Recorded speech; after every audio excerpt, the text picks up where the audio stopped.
तो साथियों सबसे पहले जीके के पूरे कितने सवाल देखेंगे, लगभग 50 सवाल साथियों देखेंगे, है ना। उसके बाद साथियों रीजनिंग के सवाल होंगे और मैथ के सवाल होंगे। मैं कहूंगा अब तक का ये सबसे खास और अहम एक मॉडल पेपर साथियों आपके लिए तैयार किया गया है पूरी टीम की मदद से। तो इन सभी सवालों को चेक करिए और चेक करिए कि आपका स्कोर कितना आता है। अगर ऐसे साथियों 40 सवाल आते हैं आपके एग्जाम में तो कितने सवाल आपके बिल्कुल करेक्ट जाते हैं। पहला सवाल बहुत इंपॉर्टेंट है, करके भारत की संप्रभुता, एकता और अखंडता को बनाए रखना और उसकी रक्षा करना ये क्या है? क्या ये मौलिक अधिकार है? मैं कहूंगा मौलिक अधिकार तो नहीं है, ना ये विधिक अधिकार है, ना ये सेना का कर्तव्य, ये साथियों मौलिक कर्तव्य है। आंसर जिनका ऑप्शन नंबर डी है तो बिल्कुल सही है। उसके बाद देखिए कह रहे डॉक्टर भीमराव अंबेडकर के द्वारा भारतीय संविधान के किस भाग को संविधान की अनोखी विशेषता कहा जाता है? तो किसकी बात चल रही है? मैं कहूंगा राज्य के नीति निर्देशक सिद्धांतों की बात चल रही है, क्योंकि इनको संविधान की अनोखी विशेषता भी कहा जाता है। क्वेश्चन बहुत ही इंपॉर्टेंट है। उसके बाद देखिए कह रहे हैं भारतीय संविधान का चौथा अध्याय किससे संबंधित है?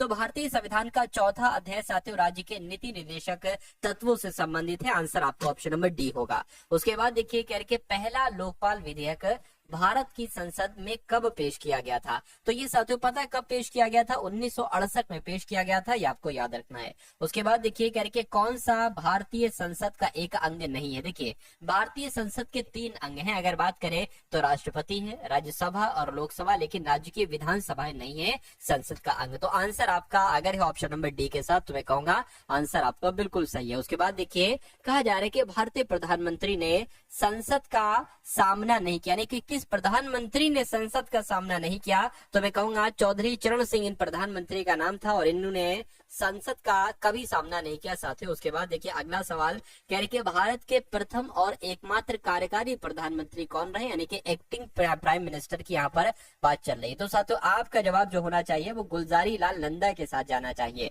और जिनका भी आंसर ऑप्शन नंबर डी के साथ है मैं कहूंगा आंसर आपका बिल्कुल करेक्ट है। कह रहे कि भारत में महाअभियोग की प्रक्रिया द्वारा को मतलब किसको उनके पद से नहीं हटाया जा सकता है, मुझे बताइए।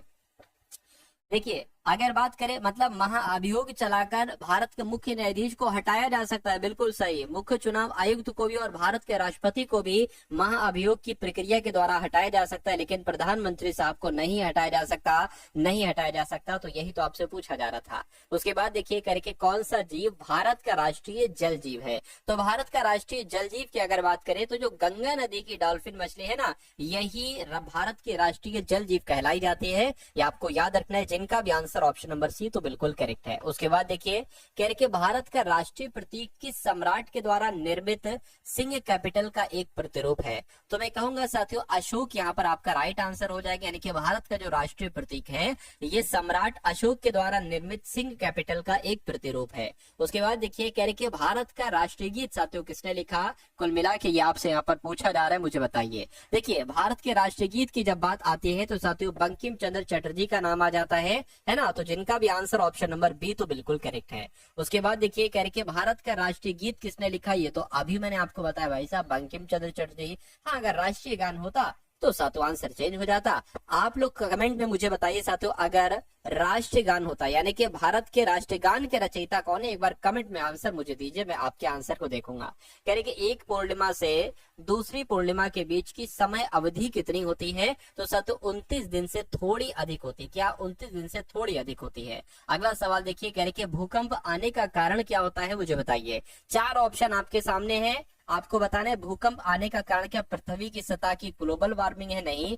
जनसंख्या में वृद्धि हो रही है? नहीं साथियों। विस्फोट परीक्षण? नहीं साथियों। पृथ्वी की विवर्तनिक प्लेटों की गति की वजह से साथियों भूकंप आता है। आंसर आपका ऑप्शन नंबर डी होगा। उसके बाद देखिए कह रहे कि नीचे दिए गए विकल्पों में से किससे सुनामी है ना आ सकता है? तो यहाँ पर अगर बात करें इसे हार्बर वेब के नाम से भी जाना जा सकता है। तो कुल मिला के आपको इस सवाल का जवाब देना है समुद्र के भीतर भूकंप, है ना। समुद्र के भीतर अगर भूकंप आता है तो इससे साथियों सुनामी भी आ सकता है और इसे हार्बर वेव के नाम से जाना जाता है। उसके बाद देखिए कह रहे कि निम्नलिखित में से कौन सी सबसे तीव्र भूकंपीय तरंग है? तो किसकी बात चल रही है? मैं कहूंगा प्राथमिक तरंगों की बात चल रही है, क्योंकि प्राथमिक तरंगों की सबसे तीव्र भूकंपीय तरंगे होती है। क्वेश्चन आपके एग्जाम में आएगा, इसलिए आप लोग याद रखेंगे। कह रहे कि भूकंप की किन तरंगों में अनुप्रस्थ विस्थापन शामिल है? तो अगर ये सवाल आपके एग्जाम में आए तो इस तरंगे आपको बता देना, इस तरंग है। उसके बाद देखिए अगला सवाल है, कह रहे कि विंसन मैसिव पर्वत इनमें से किस महाद्वीप में स्थित है? तो ये साथियों पता कहाँ पर है? ये अंटार्कटिक महाद्वीप में है। जो विंसन मैसिव पर्वत है ना, ये अंटार्कटिक महाद्वीप में है, आपको याद रखना है। उसके बाद देखिए आपसे कहा जा रहा है कि 1000 झीलों की भूमि किस देश को कहा जाता है? तो किस देश को कहा जाता है साथियों? नॉर्वे को, फिनलैंड को। बिल्कुल साथियों, फिनलैंड को ही 1000 झीलों की भूमि के नाम से जाना जाता है। ज्योग्राफी शब्द किसके द्वारा साथियों गढ़ा गया, एक बार आप लोग मुझे बता देंगे, देखकर आंसर क्या होगा। तो यहाँ पर अगर बात करते हैं साथियों, देखिए रिटर के द्वारा तो नहीं, अल्ड्रोवेंडी के द्वारा नहीं, हम्बोल्ट के द्वारा भी नहीं साथियों, इनका नाम है इरेटोस्थनीज, और इरेटोस्थनीज के द्वारा ही साथियों ज्योग्राफी शब्द गढ़ा गया। राइट आंसर आपको ऑप्शन नंबर डी होगा। उसके बाद देखिए कह रहे भूगोल का जनक किसे कहा जाता है, एक बार मुझे बता दीजिए। भूगोल के जनक की अगर हम बात करते हैं तो अरस्तु को कहते हैं, टॉलमी को कहते हैं, इरेस्टोस्थनीज को कहते हैं। मैं कहूंगा इरेस्टोस्थनीज को ही साथियों भूगोल का जनक कहा जाता है। ये बात आप लोग याद रखेंगे। अगला देखिए कह रहे कि यूरोप का व्यस्ततम समुद्री बंदरगाह कौन सा है? तो अगर बात करते हैं साथियों रॉटरडैम की, तो ये यूरोप का व्यस्ततम यानी कि सबसे व्यस्त वाला समुद्री बंदरगाह है। उसके बाद देखिए साथियों अगले नंबर का सवाल है, कहा जा रहा है क्या, यहाँ पर अगर बात करें साथियों हिमाचल प्रदेश में स्थित, ये हो चुके हैं, दोनों सवाल हो चुके हैं, ठीक ना। इसकी अगर बात करें हिमाचल प्रदेश में स्थित लाहौल और स्पीति घाटियां कुल्लू घाटी से रोहतांग दर्रे द्वारा जुड़ी हुई हैं, या साथियों नाथुला दर्रे के द्वारा जुड़ी? मैं कहूंगा साथियों रोहतांग दर्रे के द्वारा जुड़ी हुई है। आंसर आपका जो जाएगा वो ऑप्शन नंबर ए हो जाएगा। उसके बाद देखिए अगला सवाल कह रहे कि हिमालय का इनमें से कौन सा पहाड़ी दर्रा उत्तराखंड को तिब्बत से नहीं जोड़ता है? तो कौन सा नहीं जोड़ता है? शिवकीला दर्रा, माना दर्रा? मैं कहूंगा शिवकीला दर्रा नहीं जोड़ता है, नहीं जोड़ता है, तो यही आपका राइट आंसर। अगला देखिए करके हैदराबाद शहर किस पठार में स्थित है? क्या ये डेक्कन के पठार में स्थित है, क्या मेघालय के, क्या मालवा के पठार में, क्या छोटा नागपुर पठार में स्थित है? तो अगर आपके एग्जाम में सवाल है तो डेक्कन के पठार में स्थित है हैदराबाद शहर, ये आप लोग याद रखेंगे। उसके बाद देखिए अगला सवाल कह रहे कि माउंट कंचनजंगा पर्वत ये आखिर क्या है, मुझे बताइए।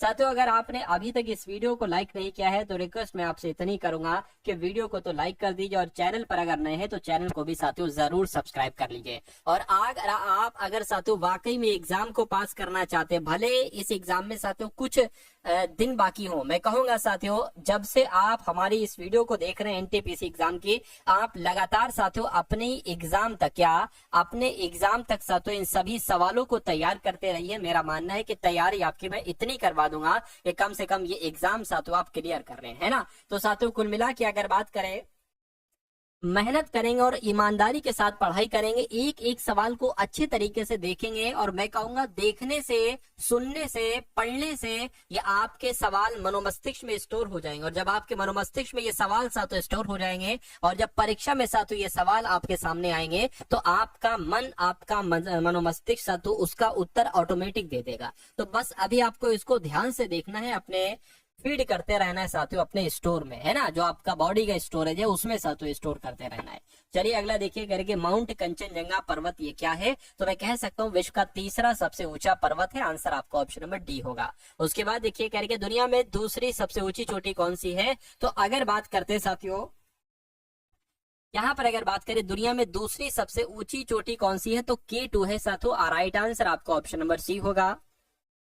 राजघाट बांध किस नदी पर स्थित है? तो मैं कहूंगा साथियों ये बांध बेतवा नदी पर स्थित है। किस नदी पर स्थित है साथियों? बेतवा नदी पर स्थित है। आंसर आपका ऑप्शन नंबर ए होगा। कह रहे कि स्वतंत्र भारत का पहला नदी बांध इनमें से किस नदी पर बनाया गया था? तो अगर आपके एग्जाम में सवाल आ जाए तो दामोदर नदी आप लोग साथियों लगा देंगे, यानी कि स्वतंत्र भारत का पहला नदी बांध दामोदर नदी पर ही बनाया गया था। उसके बाद देखिए कह रहे कि भारत में जिप्सम और चांदी के अयस्क का एक बड़ा हिस्सा कहां से, किस राज्य से साथियों निकाला जाता है? तो किस राज्य से निकाला जा सकता है? मैं कहूंगा राजस्थान से निकाला जाता है। राइट आंसर आपका ऑप्शन नंबर बी हो जाएगा।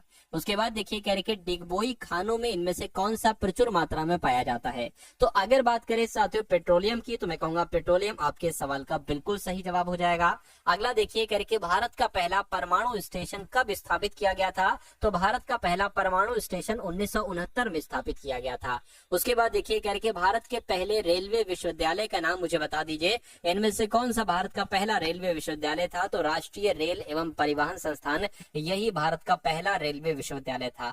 उसके बाद देखिए करके सीमा सड़क संगठन के अंतर्गत आता है, तो सीमा सड़क संगठन के अंतर्गत रक्षा मंत्रालय, यानी कि जो सीमा सड़क संगठन है ना, ये किस मंत्रालय के अंतर्गत आता है? रक्षा मंत्रालय के अंतर्गत, उपभोक्ता मामले, खाद्य और सार्वजनिक वितरण मंत्रालय, वाणिज्य और उद्योग मंत्रालय या संचार मंत्रालय? मैं कहूंगा साथियों रक्षा मंत्रालय के अंतर्गत ये आता है। इसकी आंसर आपका ऑप्शन नंबर ए हो जाएगा।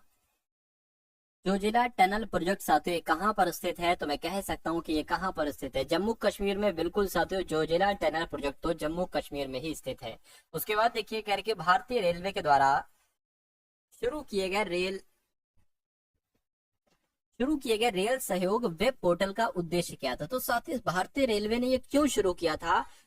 शिकायत निवारण के लिए, ट्रेन के चलने के वास्तविक समय आधारित स्थिति का पता लगाने के लिए, टिकट आरक्षण के लिए, या मूलभूत सुविधाएं जैसे शौचालय, कूड़ादान इत्यादि प्रदान करना? मैं कहूंगा भारतीय रेलवे ने रेल सहयोग वेब पोर्टल का शुभारंभ जो किया था वो मूलभूत सुविधाओं के लिए किया था, जैसे शौचालय के लिए, कूड़ेदान वगैरह के लिए। उसके बाद देखिए अगला सवाल कह रहे कि ईटानगर शहर निम्नलिखित में से किस राज्य में स्थित है? यानी कि ये कहां पर स्थित है? ये तो अरुणाचल प्रदेश में स्थित है। आंसर आपका ऑप्शन नंबर ए हो जाएगा भाई। बहुत बढ़िया, वेरी गुड क्लास। चलिए साथ उसके बाद देखिए अगला सवाल है, राजस्थान का सबसे बड़ा शहर कौन सा है? मुझे बताइए, राजस्थान का सबसे बड़ा शहर कौन सा है? बीकानेर है, जैसलमेर है, कोटा है, या साथों जयपुर? मैं कहूंगा जयपुर जो है ना ये सबसे बड़ा शहर है राजस्थान का। उसके बाद देखिए भारत का पहला बैंक जो केवल महिलाओं के लिए है, तो ऐसा कौन सा बैंक की बात चल रही है जो महिलाओं के लिए? मैं कहूंगा भारतीय महिला बैंक है।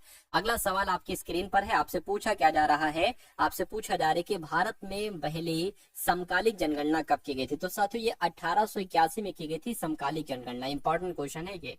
कह रहे कि किस राज्य ने शहरी गरीबों को कम लागत वाले भोजन प्रदान करने के लिए कैंटीन योजना शुरू की? तो साथियों कैंटीन योजना किस राज्य ने शुरू की थी? मैं कहूंगा कर्नाटक राज्य ने ही कैंटीन योजना शुरू की थी। आपको साथियों याद रखना है। उसके बाद देखिए अगला सवाल है, कह रहे कि केंद्र की राष्ट्रीय स्वास्थ्य संरक्षण योजना से बाहर निकलने वाला पहला राज्य कौन सा है? तो किस राज्य की बात चले? मैं कहूंगा पश्चिम बंगाल जो है ना ये केंद्र की राष्ट्रीय स्वास्थ्य संरक्षण योजना से बाहर साथियों निकलने वाला पहला राज्य है।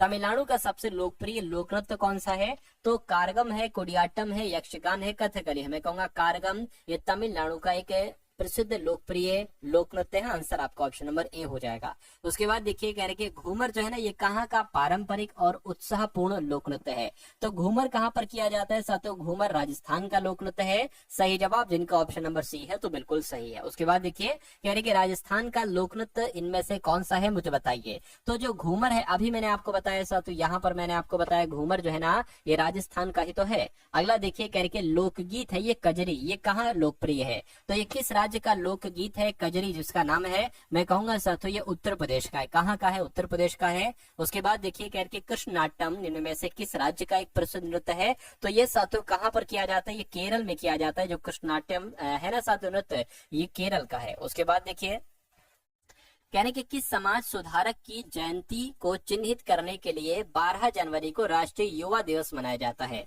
तो राष्ट्रीय युवा दिवस जो मनाया जाता है साथियों वो स्वामी विवेकानंद है ना इनकी जयंती को चिन्हित करने के लिए मनाया जाता है। अगला सवाल देखिए कह रहे किस प्रसिद्ध व्यक्ति के जन्मदिन पर भारत में राष्ट्रीय गणित दिवस मनाया गया था? तो जो साथियों इनकी अगर बात करते हैं साथियों क्या आपका राइट आंसर होगा श्रीनिवास रामानुजन की अगर बात करें तो ये इनके जन्मदिन पर भारत में राष्ट्रीय गणित दिवस साथियों मनाया गया था। ये आपको याद रखना है। तो अब साथियों उसके बाद आपके सामने यहाँ पर रीजनिंग के सवाल शुरू हो चुके हैं। तो साथियों आप अगर चाहते हैं कि रीजनिंग के सेक्शन में आप पूरे में से पूरे नंबर लाएं तो इन सभी कॉन्सेप्ट को साथियों जरूर देखिए जो आज की इस वीडियो में साथियों मैं आपको करवाने वाला हूँ। सभी के सभी अति महत्वपूर्ण सवाल है आपके एग्जाम के लिए। चलिए तो पहला सवाल है कह रहे कि दिए गए 4 युग्म यहाँ पर है, बिल्कुल सही बात 4 युग्म है। कह रहे इनमें से सबसे अलग बताइए कौन सा ऑप्शन है, सबसे भिन्न बताइए कौन सा ऑप्शन है। देखिए सफेद बर्फ कैसे हो सकता है, या भूरा आकाश कैसे हो सकता है, या लाल खून कैसे हो सकता है, या हरी घास कैसे हो सकती है। देखिए घास जो होती है वो हरी होती है, ठीक है।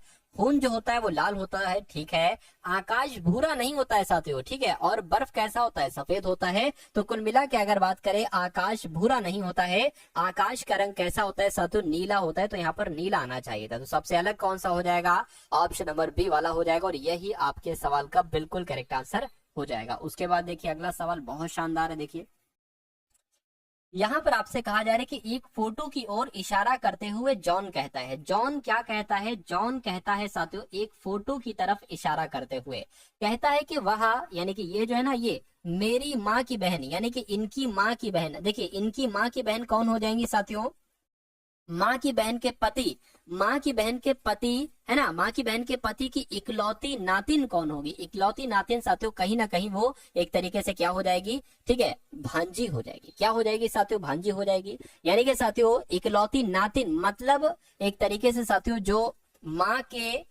की बहन के जो पति है ना, उनकी बेटी की बेटी के बारे में कहा जा रहा है। तो उनकी बेटी कौन होगी? वो तो आपकी कजिन हो जाएंगी, और उस कजिन की बेटी कौन होगी साथियों? आपकी भांजी हो जाएगी, क्योंकि बहन की बेटी को भांजी कहा जाता है। तो कुल मिला के आंसर आपको ऑप्शन नंबर डी के साथ जाएगा। अगला सवाल देखिए, कह रही कि गुरु की माँ सचिन की माँ की इकलौती बेटी है, तो गुरु का सचिन से क्या संबंध, यानी कि सचिन क्या कहेगा गुरु को? तो देखिए यहाँ पर क्या कहा गया है साथियों, गुरु के बारे में यहाँ कहा गया है। कह रहे कि जो गुरु की माँ है ना, मान लेते गुरु की माँ साथियों ये है, गुरु की माँ जो है ना, ये सचिन की माँ की इकलौती बेटी है। क्या साथियों? सचिन की, यानी कि ये जो गुरु की माँ है ना, ये सचिन की माँ की इकलौती बेटी है। क्या साथियों? ये इकलौती बेटी है, यानी कि ये माँ हो गई, इनकी बेटी ये हो गई, और इनका बेटा ये हो गया। तो साथियों ये कौन होंगे? मैं कहूंगा ये तो भाई बहन आपस में हो जाएंगे, है ना, ये बहन हो जाएंगे, भाई हो जाएगा। कह रहे कि गुरु क्या कहेगा सचिन को? तो मम्मी का भाई कहेगा, मम्मी का भाई यानी कि साथियों मामा कहेगा। तो मामा कहेगा, आंसर आपका क्या हो जाएगा? मामा हो जाएगा। एक सेकेंड, सचिन क्या कहेगा गुरु को? अच्छा, सचिन क्या कहेगा गुरु को? तो सचिन की अगर बात करें साथियों, सचिन क्या कहेगा गुरु को? तो ये तो भांजा कहेगा। अगर ये कहा जाता कि सचिन का गुरु से क्या संबंध है, यानी कि गुरु क्या कहता सचिन को, तो मामा कहता, लेकिन पूछ रहे हैं सचिन क्या कहेगा गुरु को, तो भांजा कहेगा। यानी कि आंसर आपका ए नहीं बल्कि ऑप्शन नंबर बी हो जाएगा, भांजा होगा। उसके बाद देखिए अगला सवाल है, कथन और निष्कर्ष वाले सवाल साथियों हर बार आपके एग्जाम में आते हैं, इसलिए इन सवालों को आप लोग बहुत अच्छे तरीके से साथियों देखिएगा और मुझे बताइएगा आपका सही जवाब यहाँ पर क्या हो सकता है। चलिए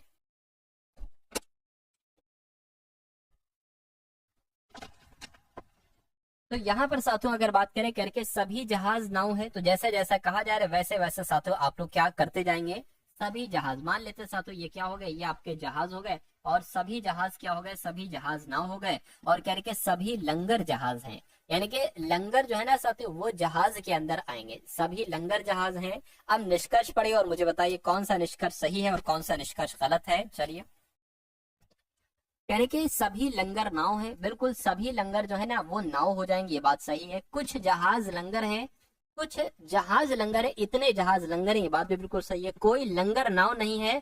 पहला पॉइंट, अगर कथन पॉजिटिव में आए तो कभी भी साथियों निष्कर्ष नेगेटिव में नहीं आता है, अगर आता है तो उसको गलत माना जाता है। कुछ नावे लंगर है, बिल्कुल सर, कुछ नावे लंगर, इतनी नावे लंगर, ये भी सही हो जाएगा। यानी कि पहला, दूसरा और चौथा सही है। ऐसा कहां पर लिखा हुआ है? ऐसा ऑप्शन नंबर सी में लिखा हुआ है। चलिए भाई, अब उसके बाद देख लीजिए अगले नंबर का सवाल आपकी स्क्रीन पर, इस सवाल को देखिए और मुझे बताइए राइट आंसर क्या होगा। देखिए, कह रहे कि कुछ लड़के क्रिकेटर हैं, तो मान लेते हैं साथियों क्या ये लड़के हो जाएंगे, है ना, ये लड़के हो जाएंगे। और कुछ लड़के, मान लीजिए इतने लड़के साथियों क्या हो गए? इतने लड़के क्रिकेटर हो गए। और उसके बाद कह रहे हैं साथियों कि कुछ लड़कियां क्रिकेटर हैं, मान लीजिए इतनी लड़कियां साथियों क्या हो गई? इतनी लड़कियां आपके क्रिकेटर हो गई। अब निष्कर्ष पढ़िए और मुझे बताइए कौन सा निष्कर्ष सही है कौन सा गलत है। यानी कि सभी लड़कियां क्रिकेटर है। देखिए, सभी लड़कियां क्रिकेटर नहीं है। अगर ये होता कुछ लड़कियां क्रिकेटर है तो हम सही मान लेते, लेकिन इसको गलत मानेंगे। कुछ क्रिकेटर लड़कियां हैं, कुछ क्रिकेटर लड़कियां, बिल्कुल साथियों कुछ क्रिकेटर, इतनी क्रिकेटर लड़कियां, ये बात सही हो जाएगी। दूसरा वाला आपका बिल्कुल सही है। ऐसा कहां पर लिखा हुआ है? ऐसा आपका ऑप्शन नंबर डी में लिखा हुआ है। उसके बाद देखिए अगला सवाल है, कह रही कि उस वेन आरेख के बारे में बताइए जो वर्गों के दिए गए बीच संबंध को सर्वोत्तम ढंग से निरूपित करता है। रक्त समूह, कंकाल और हड्डियां। देखिए, कंकाल क्या है? कंकाल हड्डियों के अंतर्गत ही तो आता है। मान लीजिए साथियों ये क्या हो गई? ये हड्डियां हो गई, और हड्डियों के अंतर्गत ही तो साथियों कंकाल आएगा, लेकिन रक्त समूह एक अलग चीज हो जाएगी। तो ऐसा आरेख कहां पर बना हुआ है साथियों? सिर्फ और सिर्फ ऑप्शन नंबर बी में ऐसा आरेख बना हुआ था। उसके बाद देखिए अगले नंबर का सवाल है, कह रहे कि दिए गए आरेख का ध्यान पूर्वक अध्ययन कीजिए और उसके आधार पर पूछे गए प्रश्न का उत्तर दीजिए। विभिन्न भागों में दी गई संख्या व्यक्तियों की संख्या को निरूपित करती है। यानी कि ये जो ये वाले में ये खेलकूद वाले नंबर हैं, ये संगीत वाले नंबर हैं और ये बच्चों वाले नंबर हैं। तो सवाल में आपसे पूछा जा रहा है कि ऐसे कितने बच्चे हैं, ऐसे कितने बच्चे हैं, यानी कि आंसर आपका इसमें से होगा, है ना। ऐसे कितने बच्चे हैं जिन्हें संगीत पसंद है। क्या साथियों, जिन्हें संगीत पसंद है लेकिन खेलकूद पसंद नहीं है। आंसर आपका इसमें से नहीं होना चाहिए, आंसर आपका इसमें से नहीं होना चाहिए। कह रहे कि खेलकूद पसंद नहीं है ना, लेकिन संगीत पसंद है। तो मुझे बता दीजिए साथियों आपका आंसर क्या होगा। चलिए, तो मैं कहूंगा 42 एक ऐसा नंबर है जो ऐसे बच्चे हैं, है ना, जिन्हें संगीत पसंद लेकिन खेलकूद पसंद नहीं है। तो 42 आपके सवाल का बिल्कुल सही जवाब हो जाएगा भाई। बहुत बढ़िया, वेरी गुड क्लास। चलिए साथियों, उसके बाद देखिए अगले नंबर का सवाल है।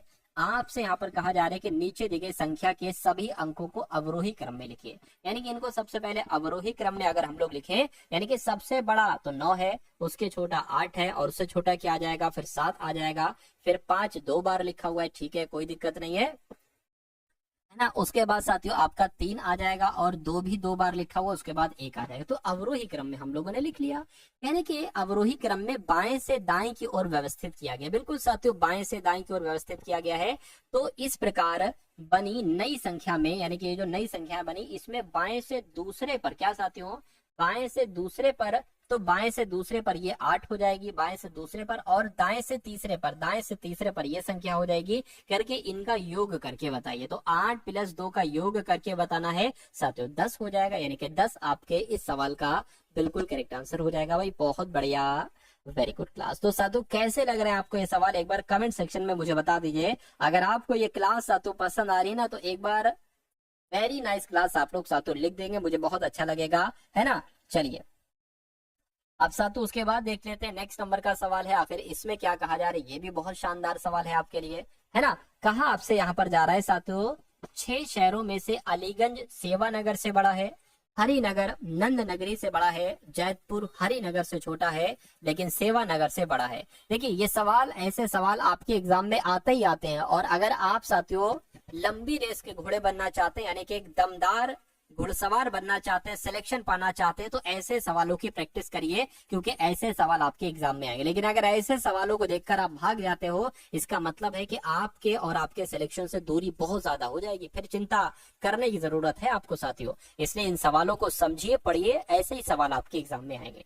कह रहे कि सेवानगर नंद नगरी से छोटा है लेकिन रामपुर से बड़ा, इनमें से कौन सा सबसे छोटा शहर है। तो कुल मिला के इसको जब हम समझेंगे ना, तो ये आपके लिए आसान हो जाएगा। जो कहा जा रहा है वो करते जाए। कह रहे कि 6 शहर हैं, और इन 6 शहरों में से सबसे छोटा शहर कौन सा है, बस इतनी सी तो बात आपको बताना है। कह रहे कि अलीगंज सेवानगर से बड़ा है। यानी कि अलीगंज की अगर हम बात करते हैं साथियों, ये जो अलीगंज है ना साथियों, अलीगंज ये किससे बड़ा है, ये सेवानगर से बड़ा है। अभी हमें जितनी जानकारी दी गई हमने उतनी काम कर लिया। उसके बाद कह रहे कि हरिनगर नंद नगरी से बड़ा है। तो हरिनगर की अगर हम साथियों बात करें, यहाँ पर जो हरिनगर है ना, हरिनगर ये नंद नगरी से बड़ा है, ठीक है, ये नंद नगरी से बड़ा हो जाएगा। हरिनगर जो है ना, ये साथियों नंद नगरी से यहाँ पर साथियों ये बड़ा हो जाएगा, हरिनगर। उसके बाद कह रहे कि जो जैतपुर है ना, ये हरिनगर से छोटा है। यानी कि जैतपुर की जब हम बात करते हैं साथियों, तो जैतपुर की अगर बात करें, ये साथियों हरिनगर से, क्या जैतपुर की अगर बात करें, तो जैतपुर छोटा है। किससे छोटा है साथियों, हरिनगर से छोटा है। करेंगे लेकिन सेवानगर से बड़ा है। यानी कि जैतपुर जो है ये सेवानगर से तो बड़ा है, लेकिन साथियों हरिनगर से छोटा है। उसके बाद कहा जा रहा है कि सेवानगर नंद नगरी से छोटा है। जो सेवानगर है ना साथियों, सेवानगर ये नंद नगरी से छोटा है। तो कुल मिला के नंद नगरी आपका यहाँ पर आ जाएगी। नंद नगरी से छोटा है क्या, सेवानगर। सेवानगर जो है ये नंद नगरी से छोटा है, लेकिन रामपुर से बड़ा है। ये भैया रामपुर से यहाँ पर जो होगा वो बड़ा हो जाएगा। तो कह रहे कि इनमें सबसे छोटा कौन सा होगा, ये कुल मिला के आपसे यहाँ पर पूछा जा रहा है साथियों, ये आप लोग एक बार बता दीजिए। चलिए देखिए, अगर बात करते हैं सबसे छोटा, देखिए सबसे छोटी की अगर बात करते हैं, तो जैतपुर तो सबसे छोटा हो नहीं सकता, क्योंकि जैतपुर से छोटा सेवानगर सबसे छोटा है ना। उसके अलावा साथियों एक तरीके से अगर बात करें, नंद नगरी किधर गया, नंद नगरी नंद नगरी, देखिए नंद नगरी भी सबसे छोटा नहीं हो सकता। क्यों, क्योंकि नंद नगरी से 2 छोटे शहर हैं, एक सेवानगर है और एक रामपुर है ना। चलिए कोई दिक्कत नहीं है।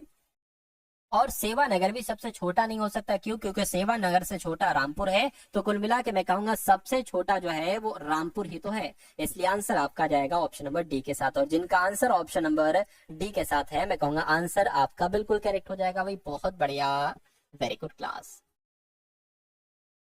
उसके बाद देखिए साथियों नेक्स्ट नंबर का सवाल आपकी स्क्रीन पर है। तो अब साथियों यहाँ पर आपके सामने मैथ्स के क्वेश्चन स्टार्ट हो चुके हैं। तो यहाँ पर साथियों आपसे कहा जा रहा है कि उज्जवल के पास 50 रुपए का, 100 रुपए का, 200 रुपए के मूल वर्ग के 5250 रुपए करेंसी नोट है। 5250 रुपए है नोट की, नोट इतने इतने के 50 के नोट है, 100 के नोट है, 200 के नोट है। यानी कि प्रत्येक मूल वर्ग के नोटों की संख्या समान है, यानी कि जितनी संख्या में ये नोट है उतनी संख्या में ये नोट होंगे और उतनी संख्या में ही ये नोट होंगे। यानी कि उज्जवल के पास कुल कितने नोट है, यानी कि नोटों की संख्या आपसे पूछी जा रही है। तो मैं कहूंगा साथियों अगर हम इनको जोड़ दें, कैसे जोड़ दें, जैसे कि 50 रुपए के, तो मान लीजिए साथियों 50 एक्स नोट होंगे, है ना, 100 एक्स नोट होंगे और साथियों 200 एक्स नोट होंगे, बराबर कितना निकलेगा साथियों 5250 यहाँ पर निकलेगा। तो इसको जोड़ो साथियों 100, 200, 300, 350, 350 एक्स बराबर कितना आ जाएगा साथियों 5250 आ जाएगा। एक्स बराबर कितना आ जाएगा साथियों 5250 बटे 350 आ जाएगा। यहाँ तक साथियों आपकी समझ में आया। उसके बाद देखिए 0 से 0 कैंसिल हो जाएगा, 5 सत्ते 35 हो जाएगा, 5 सत्ते 35, 5 एकम 5 और 5 पंजे 25 हो जाएगा। 7 से कट करेंगे, 7 एकम 7, 7 पंजे 35 हो जाएगा। यानी कि x बराबर साथियों कितना आ चुका है आपका 15 यहाँ पर आ चुका है।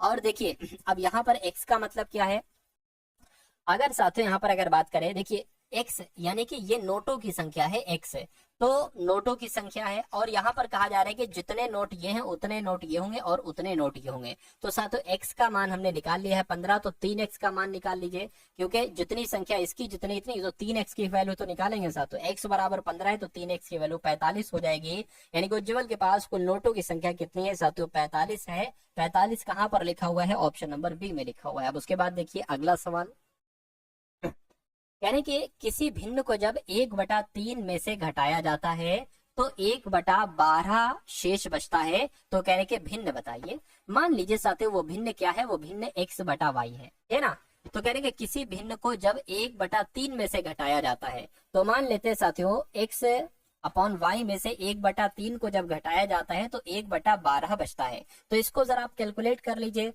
है ना। देखिए इतनी बात आपको साथियों समझ में आ गई, इतनी बात अगर आपको समझ में आ गई तो बहुत अच्छी बात है। यहाँ पर ये कहा गया है कि जब किसी भिन्न को, हमने उल्टा कर दिया, गलत कर दिया साथियों, कैसे, ऐसे थोड़ी ना होगा, ऐसे होगा, मैं आपको बता देता हूँ। देखिए कह रहे कि जब किसी भिन्न को इसमें से घटाया जाता है 1/3 में से साथियों, मान लीजिए उस भिन्न को हमने घटाया है x/y, तो 1/12 आता है। इसको आपको कैलकुलेट करना है। देखिए ये 1/3 है, ये प्लस का है ना, उधर चला जाएगा माइनस का हो जाएगा, यानी कि x/y माइनस का रहेगा ये, और 1/12 माइनस साथियों क्या आ जाएगा 1/3 आ जाएगा। इसको आपको साथियों कैलकुलेट कर लेना है। माइनस x/y बराबर ये 3 इधर आ जाएगा, 3 एकम 3 हो जाएगा, ये -12 हो जाएगा और 12 3 आपका 36 हो जाएगा। यानी कि माइनस का x/y बराबर कितना आ जाएगा, माइनस का 9/36 आ जाएगा, है ना। तो साथियों इसको अगर कट करें है ना हम लोग, तो कैसे करेंगे, 9 एकम 9, 9 चौक 36 हो जाएगा। यानी कि साथियों x/y जो कि माइनस का है, 1/4 आता है जो कि माइनस का, माइनस से माइनस कैंसिल हो जाएगा। तो कह रहे कि वो भिन्न कितनी है, वो भिन्न साथियों 1/4 है। 1/4 आपके सवाल का बिल्कुल सही जवाब हो जाएगा भाई, बहुत बढ़िया, वेरी गुड क्लास। चलिए साथियों उसके बाद देखिए अगला सवाल है आपकी स्क्रीन पर, कहने के निम्नलिखित को हल कीजिए। यानी कि यहाँ पर लिखा है 6202.5 प्लस 620.25 प्लस 62.025 6.0 है ना, ठीक है, प्लस 0.626025, इसको आपको प्लस करना है। आप एक बात ध्यान रखेंगे कि पॉइंट के नीचे पॉइंट आना चाहिए, है ना साथियों। मान इनको सबको जोड़ना है, आपने सबसे पहले ये नंबर लिखा 600, ठीक है, 6202 और पॉइंट आपने 5 लिखा। आप पॉइंट के नीचे पॉइंट लगाएंगे, ये पॉइंट लिखा है आपने, इधर 2 और इधर आपने 5 लिख लिया, और 620 लिखा है ये साथियों यहाँ पर लिख लिया। अब इसको लिखेंगे तो पॉइंट के नीचे पॉइंट आ जाएगा, 0 2 5 इधर आ जाएगा और 6 और 2 इधर आ जाएगा। पॉइंट के नीचे पॉइंट रखिए, इधर आ जाएगा साथियों 2025 और इधर क्या आ जाएगा साथियों 6 आ जाएगा, है ना। उसके बाद साथियों अगर बात करें पॉइंट के नीचे पॉइंट, यहाँ पर आ जाएगा 620 2 और 5 आ जाएगा। इनको अब एक काम करिए साथियों, आप जोड़ दीजिए, क्या कर दीजिए, इनको साथियों आप जोड़ दीजिए। चलिए देखिए ये 5 है तो ये 5 यहाँ पर लिख देंगे, 5 और 2 कितना हो जाएगा, एक तरीके से अगर बात करें तो ये आपका कितना हो जाएगा साथियों 7 हो जाएगा, ठीक है ना। चलिए कोई दिक्कत नहीं है। उसके अलावा 0, 2 और 5 ये कितना हो जाएगा, ये भी आपका 7 हो जाएगा। अब इसको टोटल कर लीजिए, 5, 2 और 2 यानी कि कुल मिला के 7 9 हो जाएगा। अब इसको टोटल कर लीजिए, 6 2 8, 8 और 2 10, 10 और 5 15 हो जाएगा। 15 का अब यहाँ पर देखिए पॉइंट लग जाएगा, पॉइंट के नीचे अब हासिल का 1 लग जाएगा। 3 4 5, 5 और 6 कितना हो जाएगा, 11 हो जाएगा, 1 लग जाएगा। 3 और 6 9 हो जाएगा। अब साथ तो ये 8 हो जाएगा और ये 6 हो जाएगा। तो ये ऐसा कहाँ पर लिखा हुआ है, 6891.59775, ऐसा ऑप्शन नंबर डी में लिखा हुआ है। तो जिनका आंसर ऑप्शन नंबर डी के साथ है, मैं कहूंगा आंसर आपका बिल्कुल करेक्ट हो जाएगा भाई, बहुत बढ़िया, वेरी गुड क्लास। उसके बाद देखिए साथियों, अगले नंबर का सवाल आपके स्क्रीन पर, इस सवाल को देखिए और मुझे बताइए राइट आंसर आपका क्या होगा। कहा यहाँ पर जा रहा है कि दो संख्याओं का योग कितना है, 72 है, यानी कि x प्लस मान लीजिए 2x प्लस वाई कितना हो जाएगा, 72 हो जाएगा। दो संख्या हमने मान लीजिए x और एक y मान ली, यानी कि उनके मासा यानी कि HCF और लासा कितना है, 2 और 102 है। यानी कि साथियों अगर बात करते हैं उनका HCF कितना है, तो HCF तो 2 है, और LCM कितना है साथियों, LCM की अगर बात करें साथियों ये 102 है। यानी कि उन दोनों संख्याओं के व्युत्क्रमों का योग बताइए, यानी कि उन दोनों संख्याओं का, तो वो संख्याएं तो x और y है, उनका x और y की अगर बात करें इनका योग बताना है, व्युत्क्रमों का योगफल। व्युत्क्रमों का योगफल पता कैसे निकलता है, ये मैं आपको बता देता हूँ। देखिए सबसे पहले इसको थोड़ा सा सॉल्व अगर करने की हम लोग कोशिश करें।